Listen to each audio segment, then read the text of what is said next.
What's up, guys? You know who it is. Marcus J. Jackson with another Live Life for you. All right. This video is going to be very animated. All right. And it's going to be very real and raw. So I wouldn't, if you're offended by what some would consider foul or curse words, this may not be the video you want to watch, but it is for a purpose. It is for a reason. So just so you know, wanted to give you that warning. I probably should put that in the description, but I'll get around to it. Anyway, trying something new with one of my cameras here. So just to let you know. All right. Shout out to my YouTube people out there. How's everything?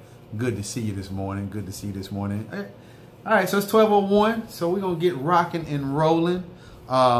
This is the Live Life series. It is focused on those who are on the fence about suicide. All right. My name is, again, Marcus J. Jackson, and my purpose is to help people raise their consciousness and become the strongest version of themselves, okay? And I am extremely excited about doing that. So I am glad that you have clicked on this video, because clearly there is some divine intervention going on at this particular moment in time, right? Otherwise, you wouldn't have clicked on the video. So stay tuned. If you are in danger of hurting yourself or someone else at this particular moment in time, you need to dial 911 so you can get you some help. All right, because you need help immediately if that is the case. Again, if you're in danger of doing something to your, if you are harm to yourself or someone else, and you feel like you need assistance immediately, you need to dial 911. The National Suicide Prevention Lifeline is 1-800-273-TALK, 1-800-273-8255. All right. They have resources that you can reach out to, that they can connect you with, and they can also give you the help. They will also lend a listening ear. And they'll talk back to you and so on and so forth. My contact number is 469-626-7486. All right. I make myself available from 12 a.m.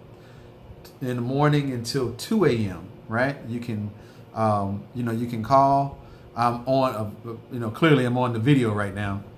So once I finish the video, you can call me after that. I'll talk to you as long as I possibly can. Like I always say, I'll talk to you till I fall asleep, all right? Or until you fall asleep. Either way, the goal will be accomplished if you happen to fall asleep, because that means that you stayed with us on this side and you woke up, hopefully feeling better, and things are looking a little bit brighter. What else?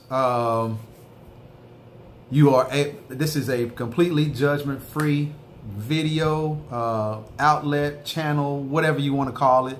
I do not, like I said, I'll listen to you and I'll talk to you, but I'm not going to pass judgment, whatsoever, because shit happens.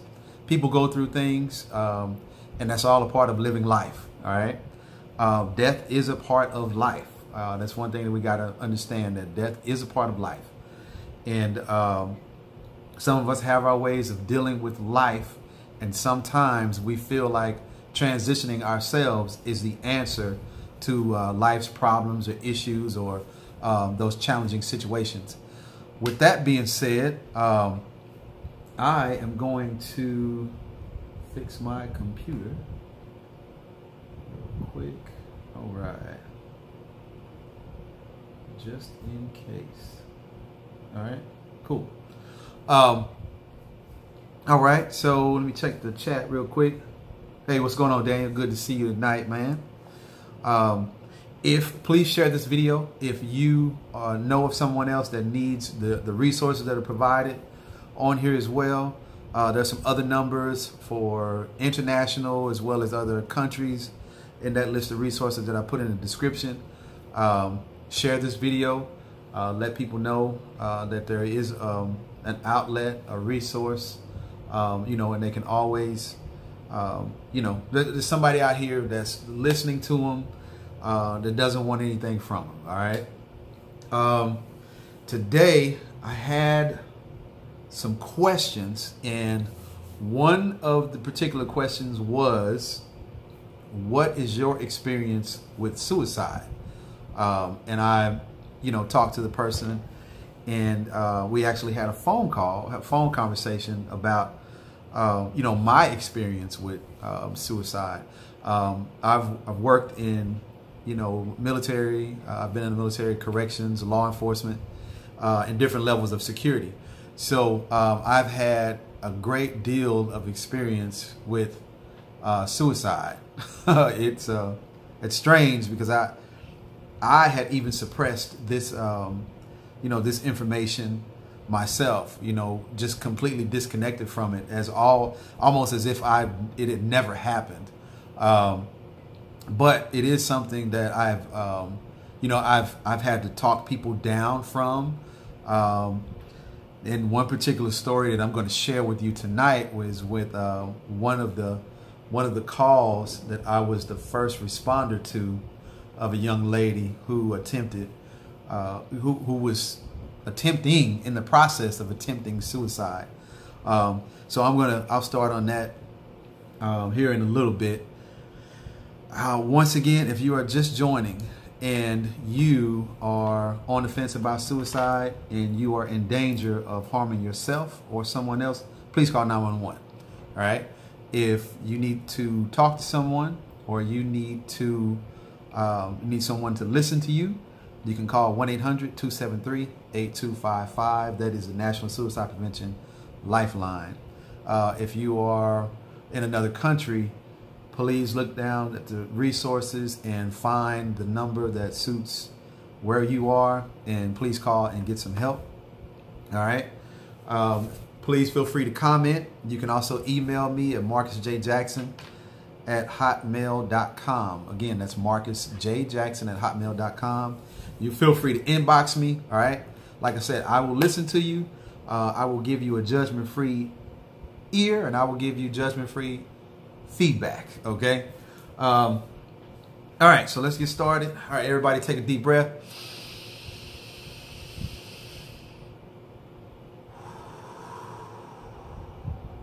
Once again, deep breath.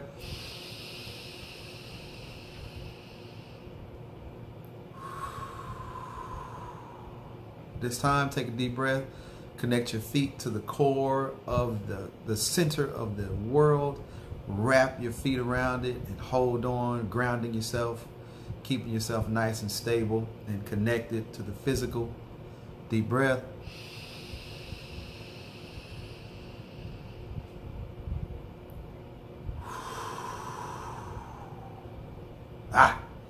All right. Good, good, good. All right. Got that oxygen flowing to the brain, got them creative juices flowing, got those, those spiritual juices flowing, what I like to call good juju. All right. So one of the questions I had was, what was my experience with suicide? And, they were asking a question because in the videos that I've had, I've never talked about, my experience with suicide. And I haven't personally, attempted suicide or anything like that. But a close buddy of mine, I spent some time in the Army with, transitioned himself some time ago.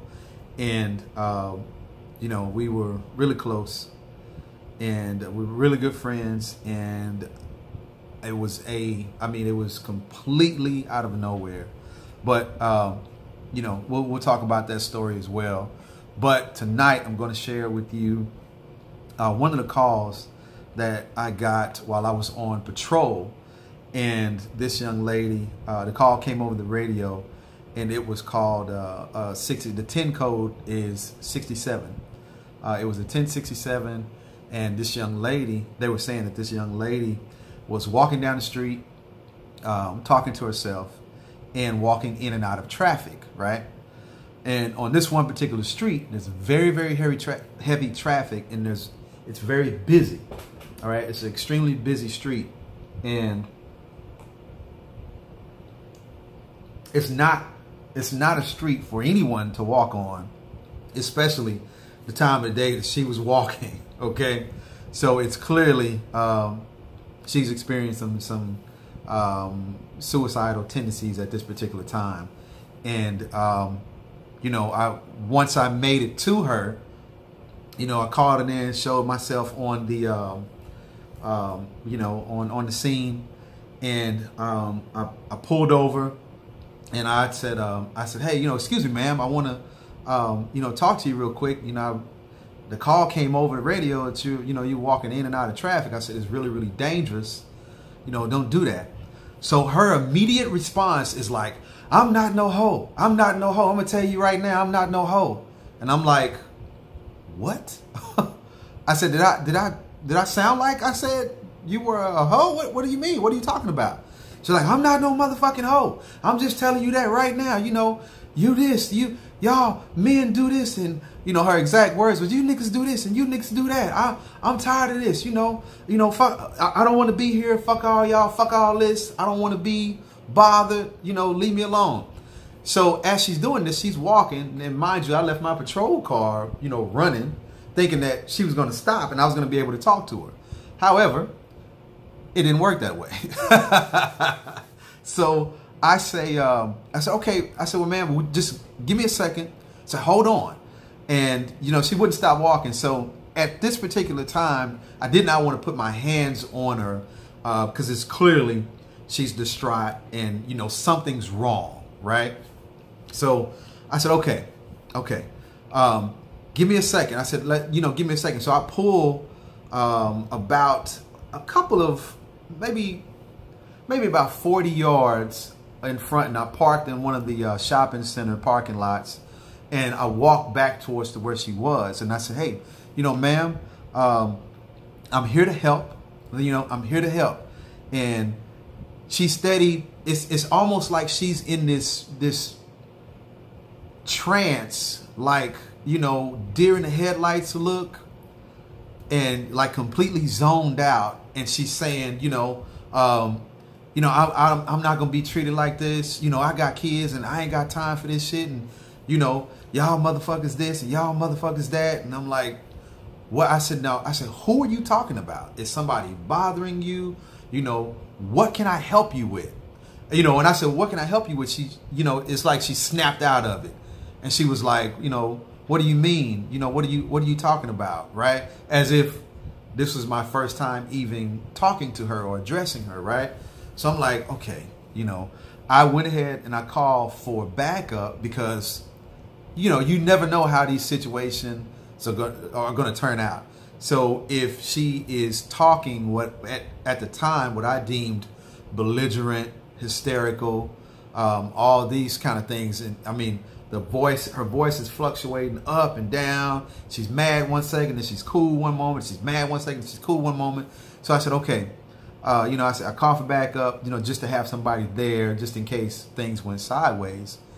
And I remember her saying, you know, she's like, I'm telling you right now. She was adamant about. She said, I'm not no hoe. I'm not no hoe. And I said, what? I said, tell me, what does that mean? You know, talk to me. Tell me what's going on with that. And I said, you got 4 children. I said, where are they? Are they safe right now? Like, you know, because you kept walking, and I didn't, you know, I couldn't get no information from him. So talk to me. I'm here. Talk to me. What's up? So now, one of my partners is a female, right? And she responds saying that she's en route. I'm like, okay, good. There's a female coming. She's going to talk to her, take over the call. I can fall back and just kind of, you know, provide assistance if needed, right?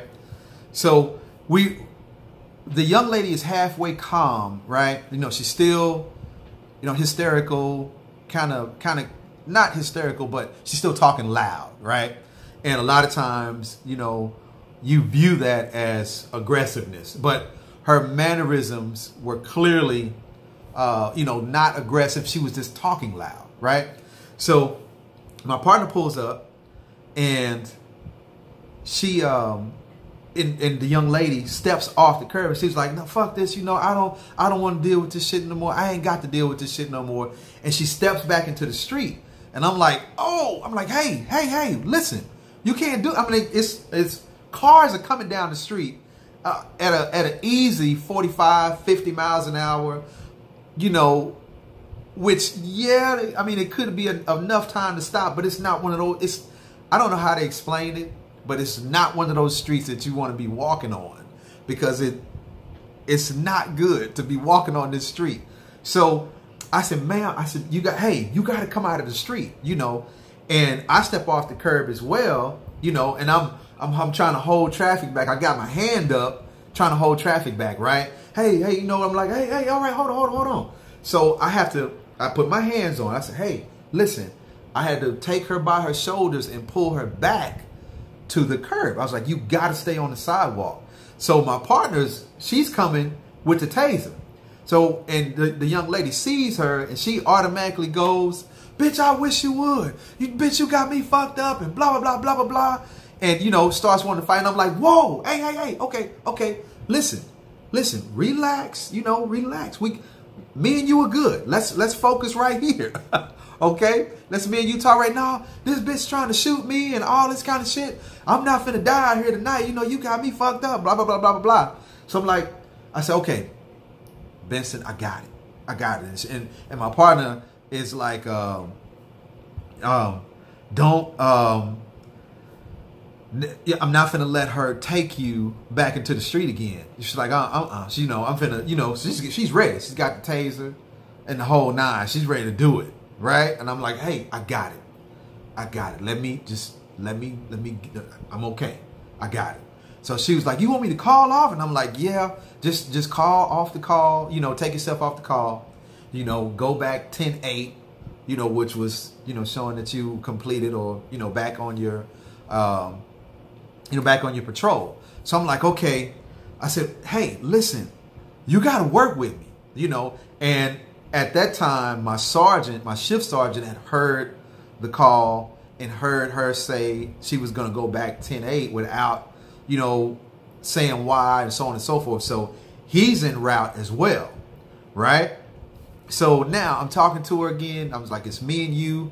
And I said, okay, hey, you have to tell me what's going on. Otherwise, I'm going to have to put you in handcuffs, because you keep putting your life in danger and my life in danger. I can't keep stepping out into the street, right? Without any protection, you know, because keep in mind, my patrol car is up the street, right? We're walking towards it, but it's still a good ways up the street. So, and I'm like, listen, you gotta work with me, right? You gotta tell me something. You gotta let me know what's going on. How can I help you? How can we get out of this situation, right? So, she says, no, you know, I got 4 kids and blah, blah, this and blah, blah, that. And you got me fucked up. You can't tell me that I'm not doing for my children. So I'm like, I said, who told you? You know, who told you you're not doing for your children? Like, what does that mean? Can we talk about this in the car? And she was like, no, I'm not getting no motherfucking car. I'm not getting in the back of no motherfucking police car, because I ain't did shit. And I'm like, okay, all right, cool.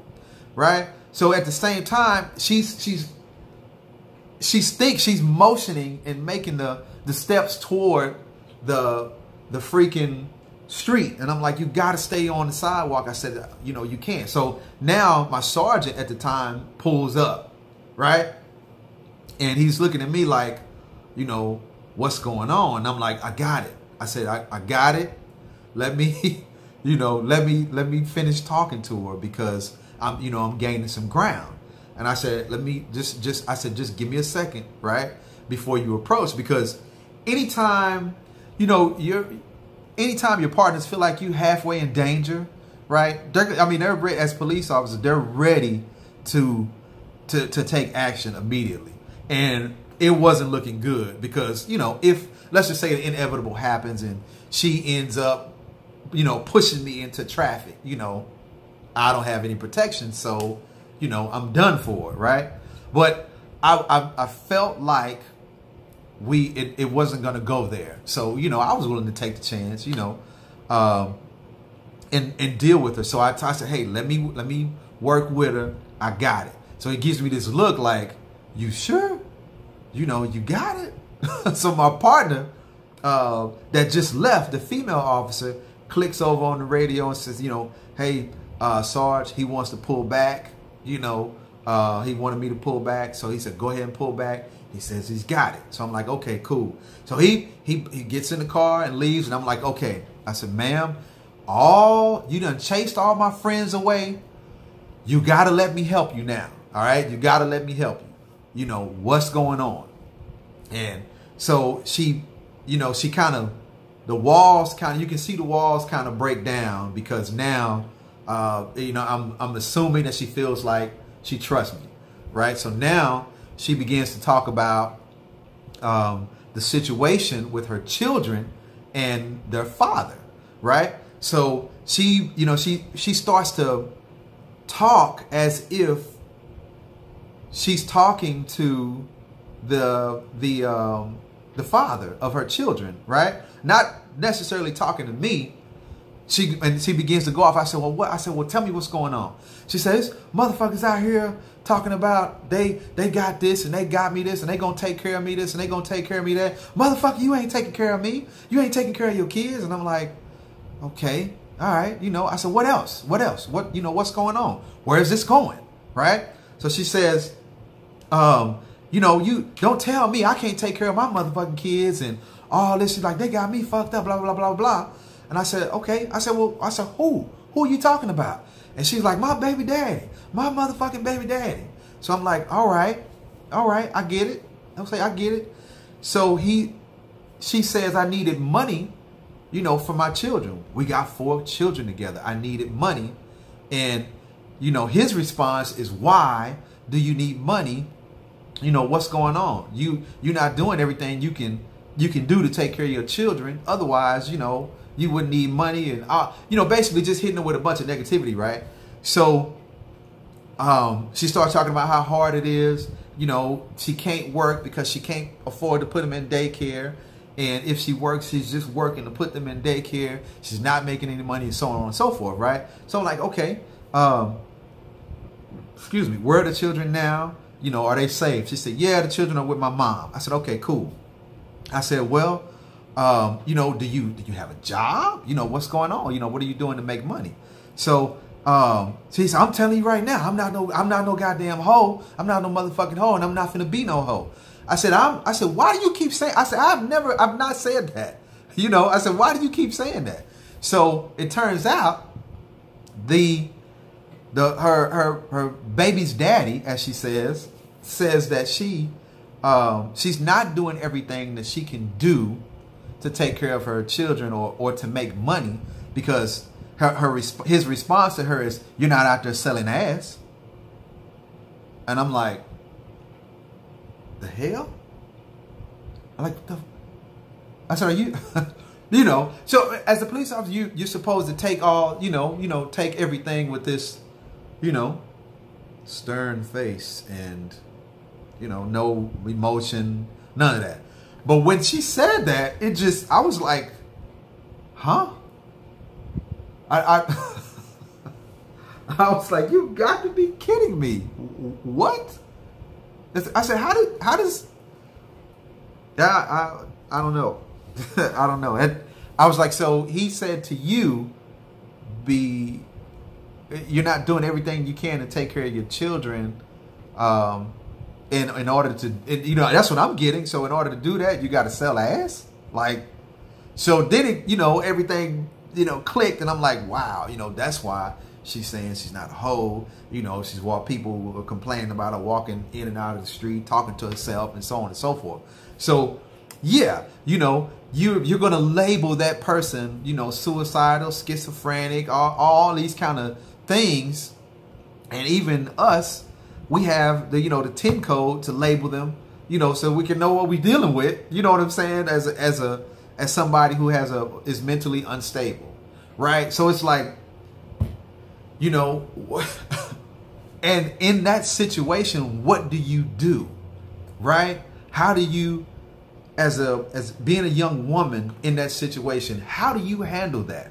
How do you not want to transition yourself at that particular moment in time? What do you do, right? And I was at, and when she said that, I was literally at a loss of words. I was like, really? You know, and my immediate response, not immediate response, but after I pondered, and at the same time she's talking, and I said, well, dang, I said, man, that's fucked up. So she pauses like out of nowhere and was like, you the police, you can't cuss. And I said, why not? You know, how come the police can't cuss? And I said, you ain't never heard a police officer cuss before? And she said, no. She said, the police ain't supposed to be cussing. And I said, well, I'm sorry, I cuss, goddamn. So that kind of broke the ice. You know, she laughed, and I gotta set my computer up right quick. My plug it up, charger went down. So I gotta get. Okay. So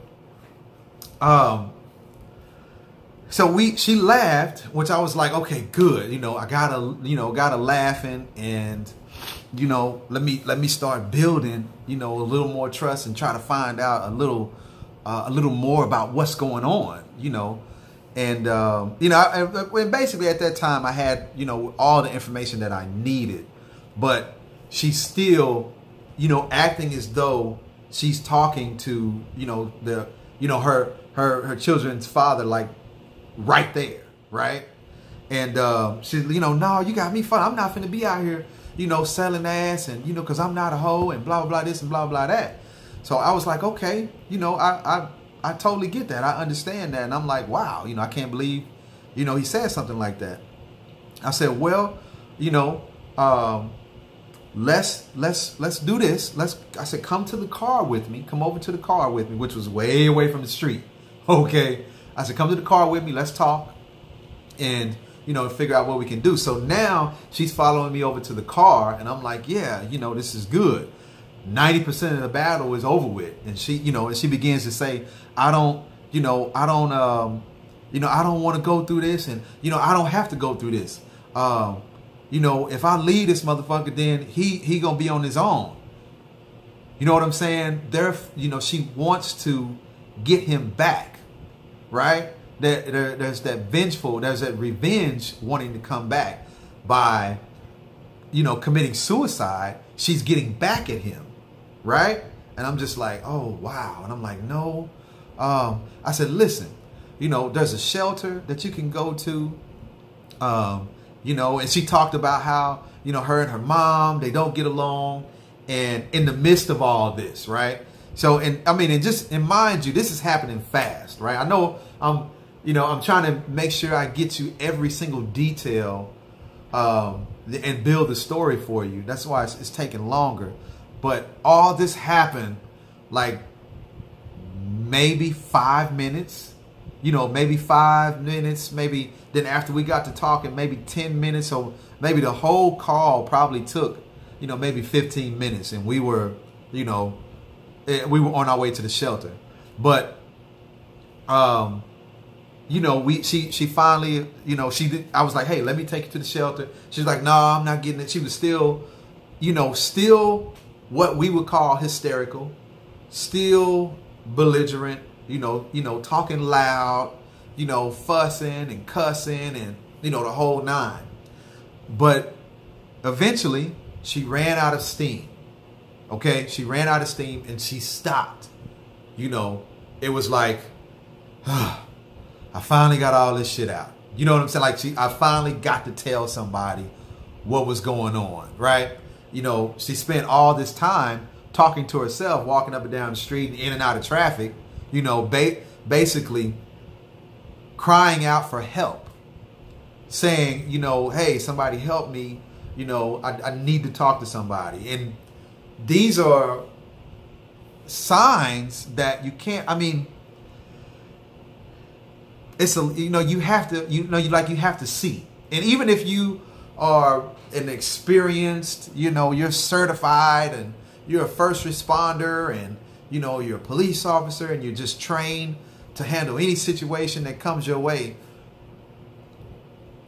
Some of the things that people go through, you know, they don't have words to explain them. Not everybody has the words to be able to explain these things, right? So there's a lot that you have to understand. You know, you got to understand the culture. You got to understand the custom. You got to understand how people are dealing on an everyday basis or day-to-day life. You know, what are their struggles? And her struggle happened to be needing money for her children, you know, and being insulted by, you know, her children's father, and, you know, making it seem as if she's not doing everything that she could possibly do to take care of her children, you know. And hey, you know, say what you will, but it's just the way we view things and the way we label people, not really knowing what's really going on in their life. All right. And there's so many things, so many times that you and I, we go through things and we don't really have the words to communicate. Right. So this young lady, she didn't have the words to describe what was going on in her head at that moment of being suicidal. Right. So it's kind of hard, you know, to ask somebody who's in that moment or at that state of mind, they're at that point, you know, of making that decision, you know, and you say, why do you want to, you know, commit suicide? You know, why is that? And it's like, you know, it's hard to describe what's going on in your head when you do that. Right. So you're going to have the belligerence. You're going to have the chaos and the hand moving and the wild gestures, because when you revert back to your, you know, to your roots, which is the universal language of mind, and those are symbols. So you are reverting back to the symbolism, right? You know, back to your native tongue, right? Which is symbolism. Okay, so in symbolism, you don't have words. Those are symbols. So the only thing she's reacting to is symbols, right? Because she doesn't have either they don't have the vocabulary, or, you know, they just don't know how to explain what's going on in their head at the time. So when you ask a person, you know, why do you want to commit suicide? It's like, well, I mean, there's a lot of fucking reasons why I want to commit suicide. I mean, you know, to be completely honest with you, you know, and that's and a lot of times that's the response that you get. But, you know, we're so quick to label these people as mentally unstable or mentally, mentally ill or what have you, when we all go through times where we don't have the words to explain what's going on in our head, right? We can only go with the symbolism, and we can only act out, you know, and that's what she was doing. She was acting out what was going on in her head, right? But we don't see it that way, because we want to rectify the problem immediately.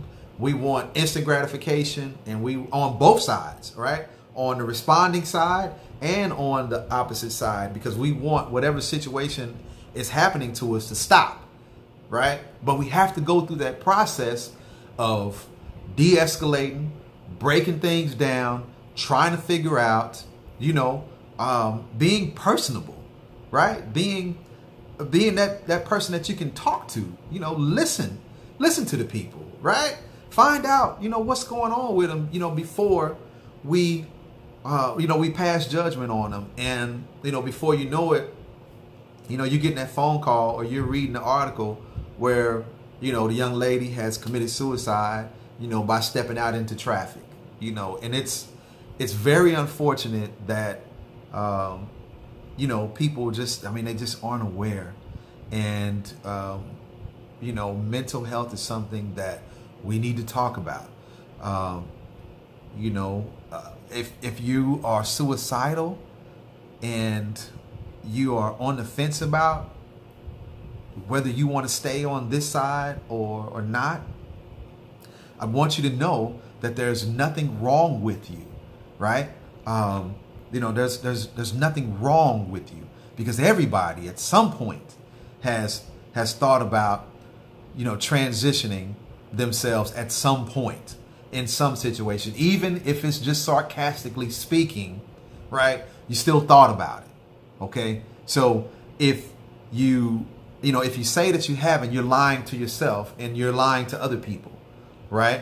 So when we all kind of get back into here, and into our inner selves and begin to connect with our inner selves, we will, you can relate to what I'm saying, right? But if you are, if you're leaning on more of a fear-based belief system or fear-based structure, and the only thing that is, what's inside your head, or your own belief system or your own thought process, and you can't think of anything further, right? Or you see no one else's perspective but yours, right?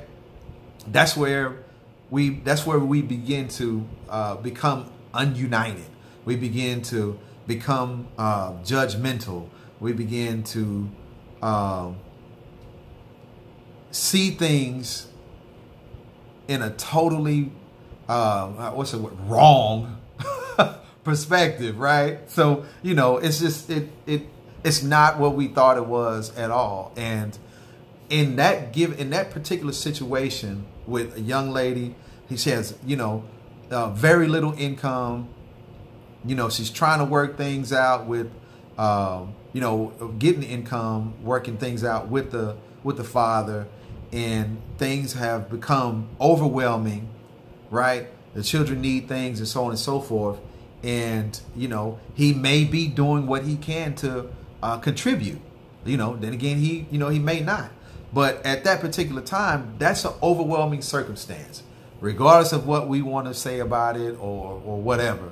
That's what it is. Okay. So, and we have to, we have to treat it as such. Okay. With that being said, I am going to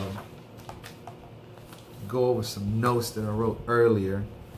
I want you to ask yourself some questions, right? When you feel like you need to make the decision, before you make that decision, I want you to ask yourself a couple questions, right? The number one question that I want you to ask yourself is, what do you need help with? Right? What do you need help with? And in order and I don't want you to take offense to that question, right? Because your immediate response is, I need help with everything. Okay. And that's fine. I respect that. But what is it exactly that you need help with? Write it down. Write down every single thing that you need help with, right? And accept help when it's given to you, okay? Accept the help. Be willing to accept the help when it's given to you, all right? Because a lot of times we are so hell-bent on getting revenge or getting somebody back, we don't recognize when somebody's trying to help us, right? Because we've crossed over into that, from rational thought to irrational thought. We're ready to, we want that instant gratification. It's over. It's done with. I don't ever have to worry about it or think about it again, right? But if you seriously, right, if you seriously need help, right, and it's obvious that, you clicked on this video and it's clearly some divine intervention going on, right? Otherwise, you wouldn't be, listening to me this long. What, I've been on 39 minutes, and if you're still with me. You know, I ask yourself, what do you need help with? Write it down. Write down what you need help with, okay? And when you do that, I want you to look at that list, okay? And on that list, what you can do to get help. Who can you ask to help you with this, right? Or what can you do to get help, all right? And this young lady, she needed money, right? She got into it with her mother about keeping the children, so she needed childcare, right? And probably eventually a place to stay, right? So after gathering all that information, I said, hey, you know, there's a shelter, you know, that I'm pretty sure I can get you to the front of the line, right? And around this time, we can probably beat everybody. So let's go over there and figure out if, you know, if that's something for you. Go over there and check it out, and let's see if they got room for you and your 4 children, you know. So from stepping back and forth out into the street, and now I got her in the patrol car, willing to ride with me to the shelter. So it's you know, she had to be willing to accept help at that particular point in time, right? She had to be willing to accept help. And, you know, I recommended the shelter, took her to the shelter. She got a place for her children to stay, you know, for that particular time. And I said, hey, you know, there's a couple of places that are hiring within the walking distance of the shelter. And you can find out, you know, go over there, walk over there and see if you can get an application, put an application in, you know, and talk to the people. And I said, I will go, once you get the application in, I'll go by and see where you put your application, and I'll come back and check on you, right? And you can, you know, I'll talk to the people and see if, you know, you can get a job, right? So you never know. It just something small like that, you know, can help somebody. You know, you know, when you work in law enforcement, you make relationships with people all the time. So people that work in, you know, fast food places, little convenience stores that might need some help or whatever, you know, that's a resource that you can use to help somebody get employed and, you know, help them get back on their feet and so on and so forth. So, but you have to be willing to accept help. Okay. So just like the National Suicide Prevention Lifeline at 800-273-8255, right? You can reach out to them. You have to be willing to accept help. You got to make the phone call, right? You got to click on the video to listen to Live Life with Marcus. You know, listen to Marcus talk for an hour. Okay. Speaking of talking,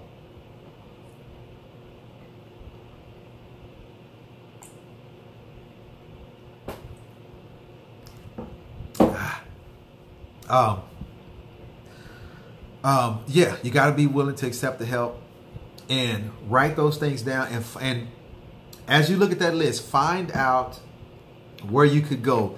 You know, detach from the depression and the anxiety for a moment, right? And how you do that is don't worry about the mistakes or things that you had to deal with in the past, right? It's already happened. It's already gone. There's nothing we can do about it, okay? The past is the past, okay? You got to let it go, all right? You cannot hold on to the past because that's going to pull you deeper and deeper into a depression, all right? That's why you're depressed, because you're worried about the things that happened in the past, okay? And release the anxiety, right? Anxiety is because you're worried about things in the future. You're anxious, you're excited, you're overexcited to the point to where you throw yourself into a panic attack because you're worried about what could happen, okay? The future hasn't even come yet. You're excited or you're anxious about something, or you're having a panic attack about something that may happen, and it hasn't even happened yet. So we have to release those things first, the depression and the anxiety. Release them, let them go, okay? Let them go so you can be present. That's all we have right now is this moment, right? Our decisions are based off this moment in this time frame right now. What are you doing right now? Okay? And right now, you're supposed to be writing down what you need help with, right? And what you need help with right now, right this moment, okay?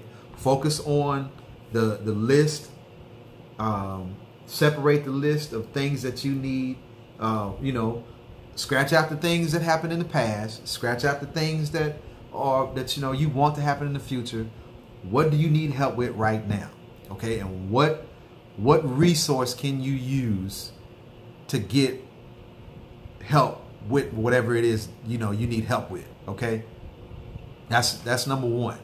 The number one question I want you to ask yourself when you're about to make this irreversible decision, ask yourself, what do I need help with?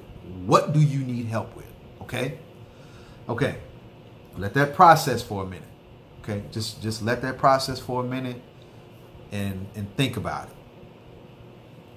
All right, really think about it. Just let it process for a moment and think about it. Write it down if you need to write it down. Okay. Think about who you can call. Think about who you can talk to. All right, think about somebody you trust to share this information with. Maybe you just need to talk about it. Maybe you just need to listen. You just want somebody to listen to you vent. Okay. Maybe that'll satisfy that indecisiveness about being here or not. Okay. But you never know if you don't talk to somebody about it. Right. And that goes to my second question. All right. Ask yourself. Okay. Second question, ask yourself, who do I talk to? Who can you talk to? Right? And I know people, your first response, I don't talk to people. Yes, that is exactly right. That's why we're in this situation right now, because you're holding all that stuff in, right? And, who do you trust to talk to? I want you to think about that. Then, you may get a response of, I don't trust nobody. I totally get that. But we're talking about living on this side, right? Or experiencing death on the other side. All right. So there has to be somebody on this planet that you can trust for a few minutes or a second, or you got to take a chance, something. You got to take a chance on talking to somebody that you can trust. All right. And I know a lot of us feel like we in this world alone, and we in this world by ourselves, and nobody else feels the way that we feel. I'm inviting you to go down my timeline and look at the videos labeled Live Life, right? There's 9 other videos on here where people have commented, people have viewed, right? From these videos, people have inboxed me, right? People have emailed me, right? And it's only been 9 videos, right? I mean, obviously somebody is, having similar feelings to what you're feeling, and they're talking about it. They're discussing it. And I know that some of us aren't in the place to talk about it right now. I get that. But ask yourself, all right? Ask yourself, who can I trust? Who can I talk to? Right? It's got to be somebody I can talk to. If you're worried about somebody knowing your business, or we get this hang up about, I don't want nobody in my business. Well, you're not going to have any business, right? If you make the decision to leave us because you held all this shit inside, right? That's why we're dying of these heart attacks and all these internal cancers, because we got all this shit bottled up inside of us that we don't want to let out. you know, because we don't want anybody in our business, you know, because we're afraid of what they're going to say or what they're going to think. Who cares about what other people think? All right. Other people are not in this situation with you right now. Right. When it comes to making a decision to transition yourself, it is up to you. It's your choice. Right. At the bottom line, there's nobody with you when you decide to do it. 9 times out of 10, you're by yourself. All right. You're by yourself. 9 times out of 10, you're alone when you make this decision. All right. So worrying about what the fuck somebody thinks should be the least of your worries. Even when you get out of this situation and you move on and you move past this and you evolve to something greater, what somebody thinks about something that they don't even know about you, right? They don't even know you. They don't even know you to form of opinion about you. Okay? So it doesn't matter what they think. It doesn't matter what they say.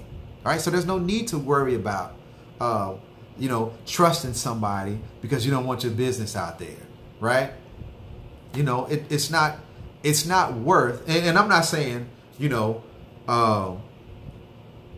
go on social media and broadcast to the world that you're thinking about, you know, committing suicide. People got jobs, and of course they're going to fire you if they think you're suicidal because they are with the collective consciousness of thinking you're mentally ill because you know, you're going back and forth with wanting to be here or not.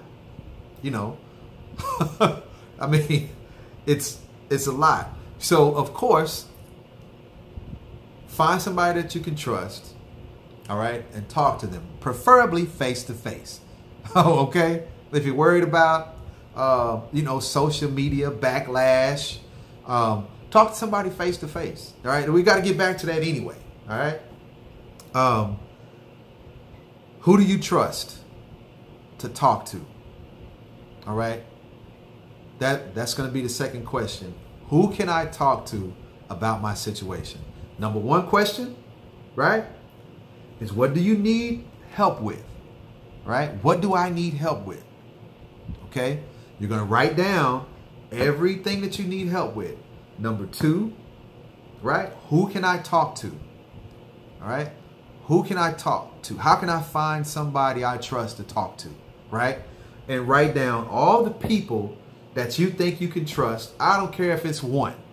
All right. I don't care if it's one person that you can trust. All right. I got one person that I can trust with everything. And here's a clue on who you trust, right? Whoever you trust with your life, right? That's usually a good person that you can talk to. Okay?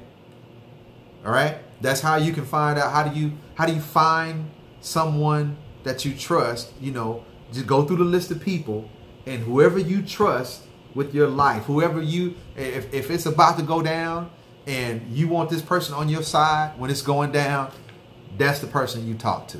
All right? Yeah, they're going to be surprised. Yeah, they're going to be, you know, shocked and all that good stuff, but you will get this off of your chest. All right? And if you, I'm telling you, if you get this off your chest, no, your situation isn't going to change overnight, right? But you will begin to get this, you know, get this stuff off of you, right? You can get this stuff off of you and begin to heal and begin to focus on becoming the strongest version of yourself, all right?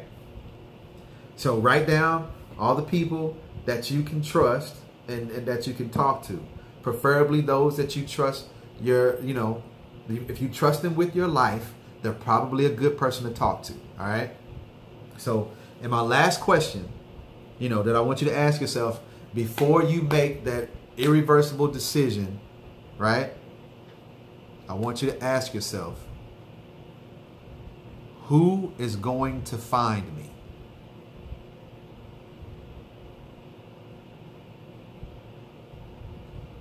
Okay? Let that soak in for a minute. Regardless of how vengeful you want to be, regardless of how you want to get back and prove to everybody that you're in control, right? regardless of all that, right? I want you to ask yourself, when I make this decision and I go through with it, who's going to find me? Right? Because imagine your child walking in and finding you stretched out, right? Because you decided to take yourself out. Imagine the traumatic experience that's going to be for them, right? And now you've just handed down your traumatic experience to them, right? Okay? I want you to ask yourself, who's going to find me? Who's going to find you after you've made this decision? Okay? So think about that. All right, I'm gonna let that soak in for a minute. Go to my comments. Okay, cool. Okay, shout out to everybody. Daniel, Chair, Lisa, Big Sarge, Sunshine. Hey, how's everything? Glad y'all tuned in. Son, thank you for the heart. Love you too. All right. So listen. All right. Listen, listen, listen, listen. What do you need help with? Right? Who can you trust to talk to? Right? Preferably someone you trust with your life. It's probably a good person that you can talk to. Right? And if you decide to go through with this, after all of that, okay, who's going to find you? Okay, who's going to find you? All right. That's all I got, guys. I will be available until 2 o'clock if you want to talk. My contact number is 469-626-7486. Right? I will be up until 2 o'clock. I'll be taking phone calls until 2 o'clock. You know, after 2 o'clock, you can call, but I'll probably be asleep. So anytime you give me a call and I do not answer the phone, please leave me a message and I will get back with you as soon as I possibly can. All right. During the day, I'm a realtor and I am usually helping a client. I'm also a certified life coach and I'm on the phone all the time anyway. So text me. Feel free to text me. If the text doesn't get through, you know, call me, because, you know, places I travel, I'm out in the sticks sometimes, so feel free to call. If I don't answer, leave me a message, all right? Leave me a message.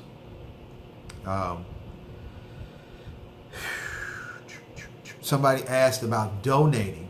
I don't have I don't have a donation thing set up or anything like that. But I do want to bring attention to I Speak Foxy. It's an organization that focuses on helping women and men, as well as children, heal from sexual abuse and sexual violence. All right? And I will put that up here in the description.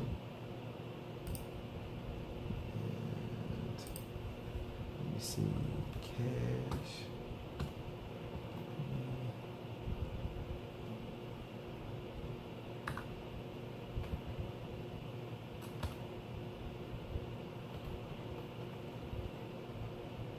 And it's called I Speak Foxy.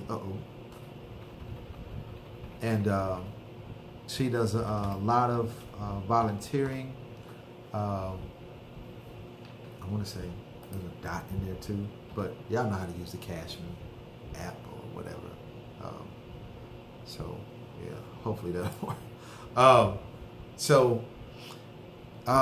Yeah, if you want to donate, that's what I donate my time and effort to. So you know, like I said, I'm not, like I said, I'm not doing a donation thing or anything like that on here.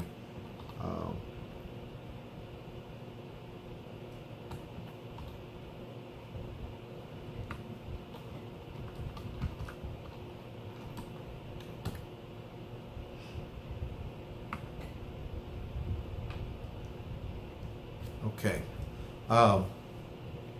So that's it. It is now 1 a.m. and if you are still with us, thank you so much. All right. Thank you for listening. Feel free to comment, share this video, especially if you know someone who needs it. It can get some value from it. If you received any value from this video, please share it because I'm pretty sure somebody else needs to hear this as well. Always tell them to tune in at 12 a.m. every single night. I will be on here rocking and rolling, trying to raise the consciousness and trying to help you become the strongest version of yourself. All right? Live life, people. Live life. Y'all take it easy and try not to do too much. Peace.